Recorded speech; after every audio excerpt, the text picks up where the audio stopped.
Shalom, family. I had a dream in October. It shocked me so that I woke up and wrote it down. I don't usually dream, or if I do, I don't remember, I can't put them together. So I told my kids about the dream, and I, kind of filed it away.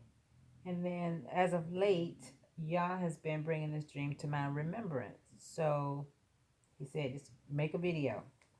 So some of it doesn't make sense to me. Maybe it will to you. This is what I wrote down. Now I wrote some names are in here because these are the people I dreamed about. It was cold, wet, and rainy. Everything was fine. Then all of a sudden, a news report came on. So-called black people were illegal and hunted.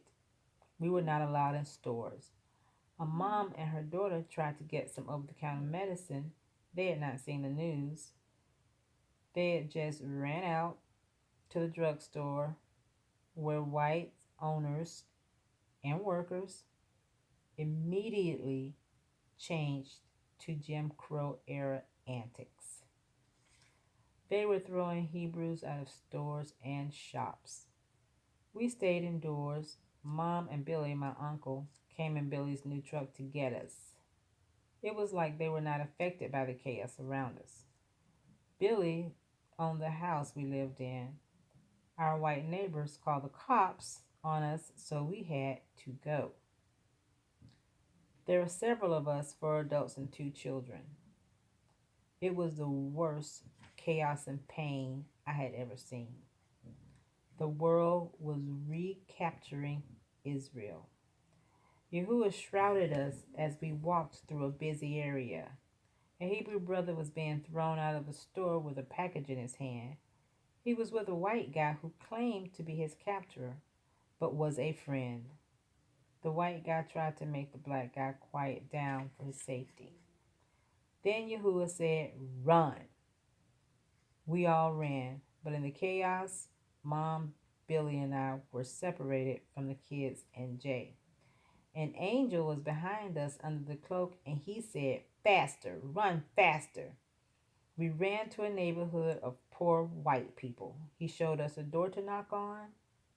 The white woman who answered the door knew who we were. Earlier, when our neighbor at the house Billy owned saw us loading into the truck, he gave us a wicked smile and made a call on his way to work. He was a pudgy, mixed-looking guy, light enough to almost pass, but his curly hair made him look unacceptable. But his family was white, so they overlooked the obvious about him for a while. We were tired and wet, but Yahuwah kept us safe and warm. We went into the house of the door he told us to knock on, and the white woman answered. There was a little girl there doing her homework on the floor, watching a television show. No Hebrews were on TV. They were all gone. Her husband came in from work, and he said it was a mess out there. He seemed frustrated, but not with us. He struggled with his words. He had not thought about Israel one way or the other in the past. But he knew what was right, and this wasn't. He asked if the black guys outside being arrested was ours. I looked out the window and was saddened and said, "No, they are not Jacob. But we are missing 3. They had come through the back door," the woman said.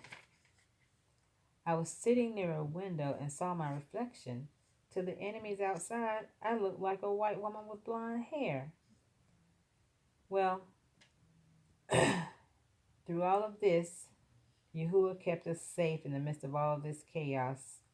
We were safe in his arms. There was no option but to escape that chaos. He will help us escape. Okay, family, let me know what you think. Shalom.